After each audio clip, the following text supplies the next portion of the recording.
don't know how to start videos, so I'm just going to get right into it.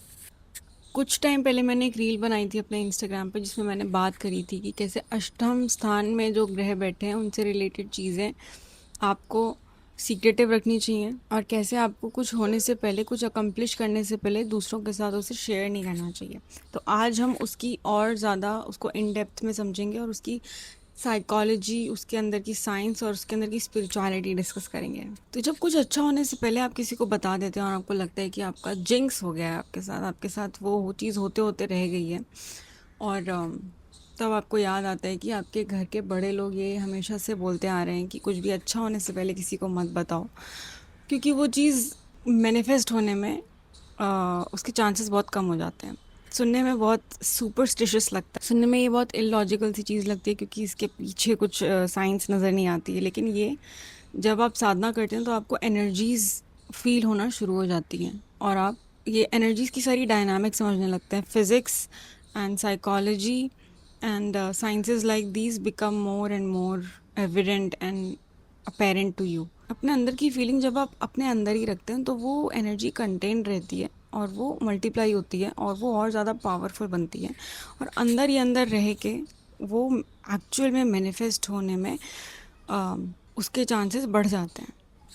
यहीं पे जब आप अपने कोई ambitions and dreams and goals या शॉर्ट टर्म गोल्स को आप किसी के साथ शेयर कर देते हैं तो वो जो एनर्जी जो अंदर कंटेन रहनी चाहिए, जो पावरफुल होनी चाहिए अंदर ही रह के और एक्चुअल में मैनिफेस्ट होनी चाहिए, वो उससे पहले ही बाहर आ जा रही है।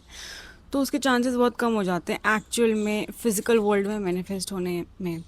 ऑन द अदर हैंड यही जब आप अपने अंदर रखते हैं, you will feel like you want to say it because you want to share happiness, but the more you keep it inside you, the more powerful it gets.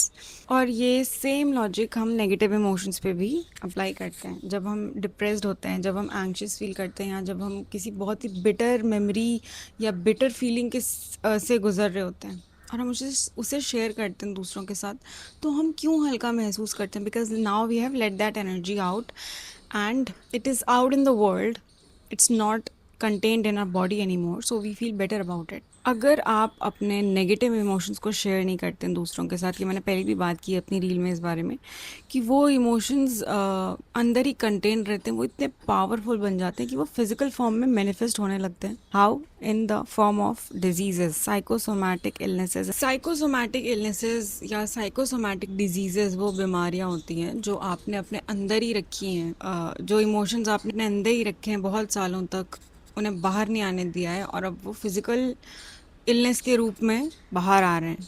तो इन बीमारियों का फिज़िकल सिम्टम दिखता है, लेकिन उनकी जड़ जो होती है वो मेंटल इलनेस है। There is a very nice book about this called when the body says no by a brilliant psychologist. I mention that in the description. तो उस बुक में उन्होंने ये मेंशन किया है कि कैसे अलग अलग साइकोसोमैटिक इलनेसेस के पीछे के अलग अलग रीजंस होते हैं। बहुत सालों का स्ट्रेस जब आप अपने बॉडी में ही कंटेंट रखते हैं, आप एक्सप्रेस नहीं करते हैं, तो वो अलग अलग इलनेसेस में तब्दील हो जाता है।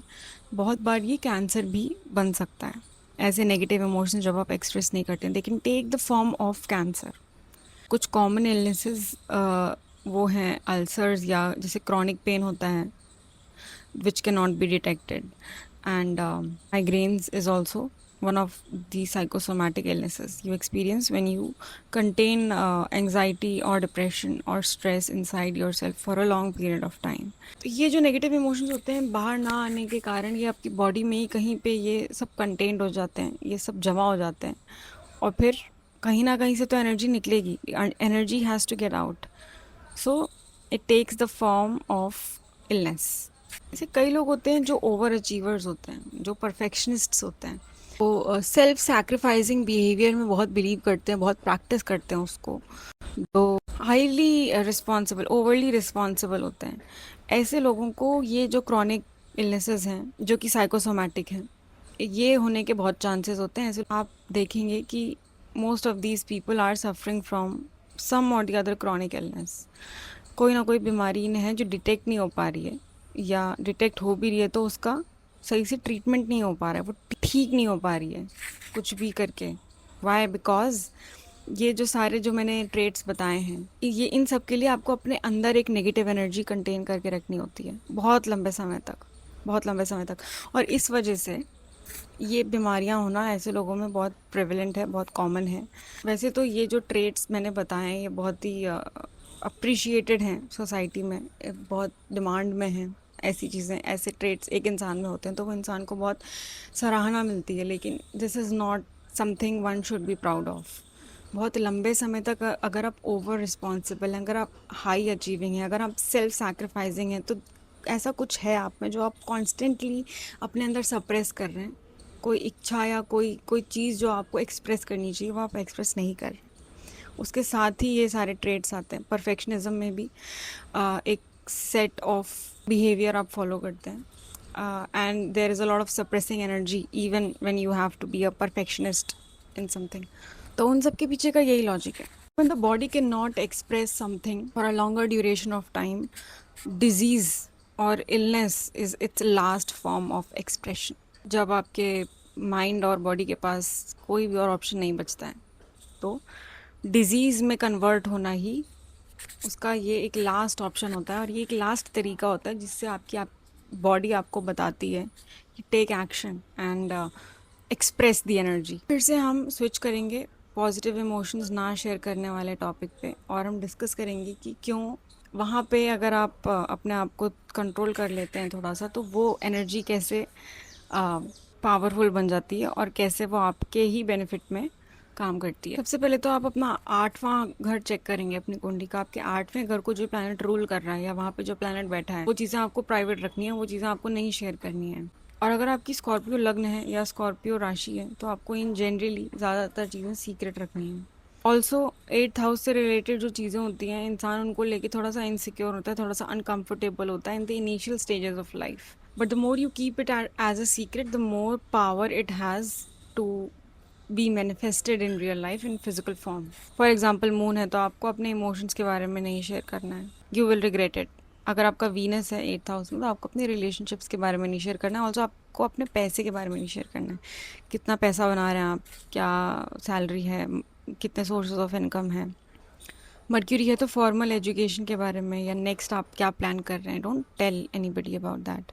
जुपिटर है तो आपको अपनी साधना के बारे में या अपना आपने जो नई चीज़ सीखी है, अगर आप एस्ट्रोलॉजी भी सीख रहे हैं, ऑकल्ट साइंसेस भी सीख रहे हैं। और अगर मार्स है जैसे तो आपको अपना एफर्ट डालने की कैपेसिटी को थोड़ा सा सीक्रेटिव रखना चाहिए। आपको अपनी स्ट्रेंथ ट्रेनिंग, अपने बॉडी पे जो आप काम कर रहे हैं वो भी सीक्रेट रखना चाहिए।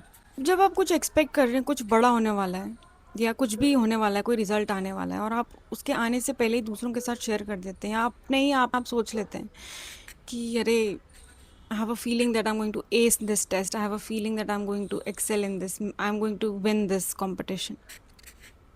तो यहाँ पे क्या हो रहा है, आप अपने ब्रेन को पहले ही बता दे रहे हैं कि आधे से ज़्यादा काम तो अकम्प्लिश हो चुका है। अगर आपको जिम जाना है और आप जिम नहीं जा पाते हैं, आपके लिए बहुत मुश्किल है हर दिन उठ के जिम जाना, वर्कआउट करना। लेट्स से आप 2 दिन से जा रहे हैं और तीसरे दिन आपने अपने ब्रेन को खुद ही बता लिया है कि अरे आज तो मैं शाम को जिम चला जाऊंगा, और आपने अपने ब्रेन को ही नहीं, आपने अपने साथ उस दिन आप जितने लोगों से मिल रहे हैं आपने उन सबके साथ ये शेयर कर दिया है कि अरे आज शाम को मुझे जिम जाना है, आज शाम को मुझे जिम जाना है, and it's giving me wonderful results. तो आपने अपने ब्रेन में पहले ही बता लिया है कि gym is working in your favour, you are going to the gym. आधे से ज़्यादा काम आपने वहीं कंप्लीट कर लिया है। बहुत चांसेस हैं कि उस दिन आप जिम अपना जाना मिस कर देंगे। इसको साइकोलॉजी में कहते हैं प्री मैच्योर्ड रिवॉर्ड इफेक्ट। मतलब रिजल्ट आने से पहले ही आपने अपने ब्रेन को थोड़ा सा रिवॉर्ड दे दिया है। ऑल्सो न्यूरो साइंस और साइकोलॉजी जब आप पढ़ेंगे तो आप ये इस टॉपिक पे तो आपको और पता चलेगा कि जब आप कुछ विजुअलाइज कर रहे हैं होते हुए, या जब आप इमेजिन कर रहे हैं आपके दिमाग में कि ये चीज़ हो रही है, this is happening, which a lot of people do when they are manifesting something, तो आपके ब्रेन के वही एरियाज एक्टिवेट होते हैं जो रियल में कुछ अकम्प्लिश करते टाइम, रियल में वो एक्शन लेते टाइम एक्टिवेट होते हैं, which is the pre frontal cortex and the motor cortex. तो FMRI ब्रेन स्कैन्स होते हैं जो हम ब्रेन की स्टडी के रिसर्च में यूज़ करते हैं। फंक्शनल MRI होती है ये। इसमें रिसर्च में ये पता लगाया गया कि जब एथलीट्स को हम उनकी ट्रेनिंग विजुअलाइज करने के लिए बोलते हैं तो उनके ब्रेन के वही एरियाज एक्टिव होते हैं, वही न्यूरल पाथवेज एक्टिव होते हैं जो एक्चुअल में ट्रेनिंग करते टाइम एक्टिव होते हैं। तो अपनी ट्रेनिंग को विजुअलाइज करना और उठ के भागते हुए फिजिकल फॉर्म में वो ट्रेनिंग करना, दोनों ऑलमोस्ट सिमिलर हैं ब्रेन के लिए। ब्रेन के लिए वो ही सेम एरियाज एक्टिवेट हो रहे हैं दोनों केसेस में। अब जब आप किसी चीज़ को लेके बहुत एक्साइटेड हैं, जैसे आप कुछ अकम्प्लिश करने वाले हैं, आप किसी चीज़ के लिए मेहनत कर रहे हैं, या आपने डिसाइड किया है कि मैं ये करूँगा, I want to clear this exam, and you go and tell so many people about it.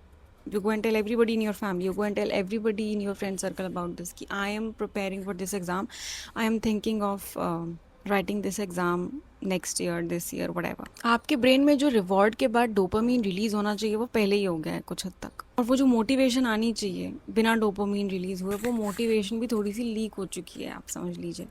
तो ये आपके अगेंस्ट में काम करता है, क्योंकि यहाँ पे सबकॉन्शियस माइंड कह रहा है कि हाँ, चीज़ तो काफ़ी ज़्यादा हद तक अकम्प्लिश हो गई है, that's what the subconscious mind is saying, but वो चीज़ नहीं हुई है, वो चीज़ सिर्फ आपके दिमाग में कुछ हद तक अकम्प्लिश हुई है, और जो डोपामीन रिलीज होना चाहिए वो हो चुका है। और जहाँ तक एनर्जी की बात है, तो वो एनर्जी डिसिपेट हो चुकी है, जो अंदर आपके कंटेन रहनी चाहिए थी, it has gotten out, it has dissipated. I also struggle with closing videos, the outro. I don't know how to close the video, so to sum all the things up that I described in the video, I'll just sum it up in like 2 to 3 lines, and I'll say that when everybody is asleep at night and nobody knows what's going on inside your room and the lights are turned on, that's when you have the power to change your life, to change your destiny, and don't let anybody know your next move. And always remember that silence is not emptiness. Silence is where the energy becomes power.